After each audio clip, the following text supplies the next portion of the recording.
যখনই তোমাদের সাথে শেয়ার করেছিলাম যে এবার আমার স্বপ্ন পূরণ হলো পাটনাতে, তখন কিছু কিছু মানুষ আমাকে এই কমেন্ট করলো, কেন ভাই তুমি কি নিজে গিয়েছিলে যার জন্য তুমি বুঝতে পেরেছো যে আমি সেইটা হতে গিয়েছিলাম? সবচেয়ে ভালো লাগে এটাই যে আমার হেটার্সরা যখন আমাকে কমেন্ট করে তার পাশাপাশি আমার লাভার্সরাও কিন্তু এইসব জবাব দেয়। আগে ছাড়ো, কিছু সময় এই ফকাটে মানুষদেরকে জবাব দেওয়ার জন্য আমারই মুখ নষ্ট করা। এই যে ঘটে যাওয়া আমার জীবনে ফার্স্ট শাড়ি এক্সিবিশনের দিনটা কিন্তু আমার ভালোই কেটেছিল। প্রথমে লাঞ্চ করেছিলাম, তারপর আরেকটা স্টলে আমাদের জন্য পিজা এনেছিল। চলো, এই ছিল আমাদের ফটো তোলা কাজ। আমি এখন এগুলো খুঁজছি, এগুলো আমাকে এগুলো নেবো, কিন্তু নেবো কিভাবে, কোথায় রাখবো, ট্রলির কোন জায়গায়, কোন বিন্দুতে?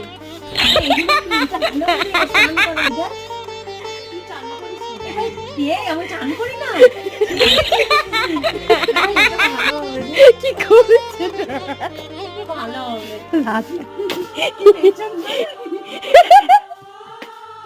ছি।